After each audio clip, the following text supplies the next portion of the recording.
Salut, c'est Kaizo. Aujourd'hui, je lance une série dans la série, dans laquelle on va parler des différents effets dynamiques. Pour commencer, je vais parler d'un effet plutôt simple à comprendre dans l'ensemble et qui nous permettra par la même occasion de comprendre comment fonctionne tout ce qui fait partie du royaume des effets dynamiques. J'ai préparé un sample pour mieux comprendre. Dans le sample, on voit l'amplitude du son. C'est pareil que dans l'oscilloscope. On a le 0 qui est ici et ensuite on a le +1 et le -1. Le terme physique de ce phénomène, c'est la dynamique du son. C'est le mouvement du son en somme. Bref. On va parler de la différence entre le pic ici et la traîne qui se trouve ici. Le kick est un exemple extrême, on voit parfaitement la dynamique ici. Seulement si je passe le kick dans un limiteur par exemple et que je mets le gain à fond, on va voir que toute forme de dynamique a disparu, l'amplitude est presque partout pareille.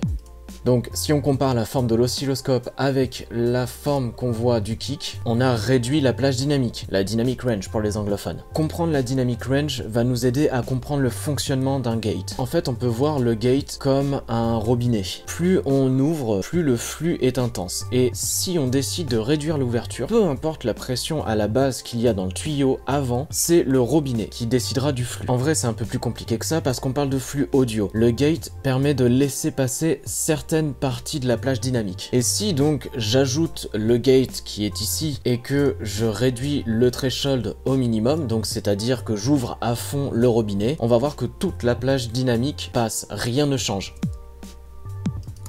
Au contraire, si je mets notre threshold à fond en haut, on va tout de suite entendre qu'il n'y a plus rien, car la gate est complètement fermée, l'amplitude étant en dessous du threshold, le robinet est complètement fermé. Le but est de choisir dans notre amplitude ici, où placer notre threshold. Si par exemple je le mets au milieu haut, à peu près ici, à 12, comme il est par défaut, on va entendre juste le haut de la dynamique. Notre waveform ressemblera donc à ça. Je vais enlever ce trait ici, on va occulter complètement ce trait là. Donc le gate va s'ouvrir au moment où le son passe ce trait, donc on va entendre tout ce qu'il y a au-dessus de ce trait. Au moment où le son repasse ce trait dans le sens inverse, le gate se ferme et donc coupe le son par la même occasion. Un gate, ça peut être utile dans plein de cas, dans plein de configurations pour nettoyer une piste audio, par exemple de petits sons présents dans la traîne. On peut imaginer ça sur un sample d'un discours, par exemple, où il y a des bruits de fond, des bruits de salle, etc. Et bien ça va nous permettre d'éliminer ces petits bruits parasites et de n'entendre plus que le son principal de la voix. Dans l'exemple que je vous ai montré sur le kick, c'est un exemple d'une utilisation extrême de gate. L'ouverture est très brutale et c'est pour ça qu'on a un potard d'attaque ici qui va nous permettre d'arrondir un petit peu l'ouverture du gate. Pour avoir quelque chose de moins brutal, c'est pas très utile sur une snare ou un kick, mais je vais quand même vous montrer. Donc voici sans l'attaque. On a quelque chose vraiment qui commence d'un coup. Et maintenant, si je rajoute de l'attaque, ici là à 82, 81 millisecondes,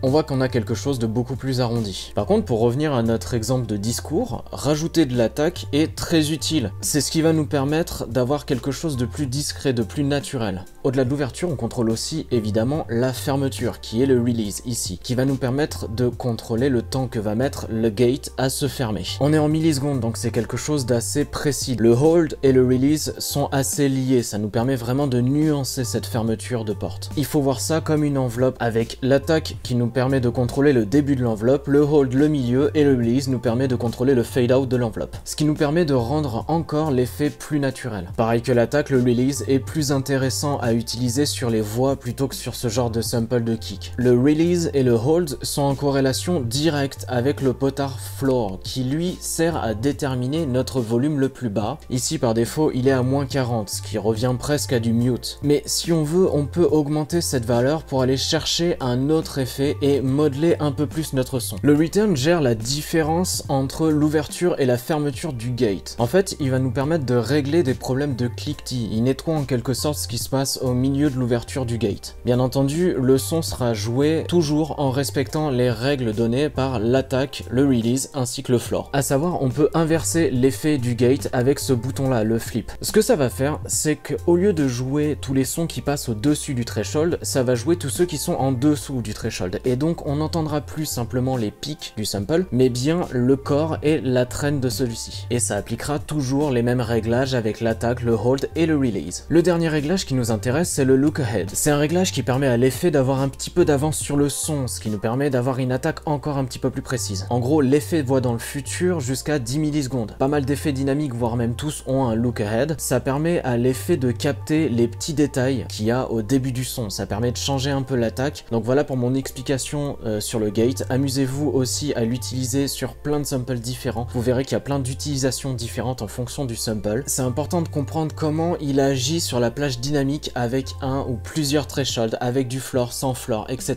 Parce que on a de grosses vidéos qui arrivent. On va parler du limiteur avec lequel on va encore aller un petit peu plus loin dans le domaine du dynamic range et surtout avec lequel on va s'approcher encore un petit peu plus du sacro-saint compresseur et du multiband dynamique. Bref, comme d'habitude, prenez soin de vous, le petit pouce bleu, l'abonnement, ça fait toujours plaisir. C'était Kaizo.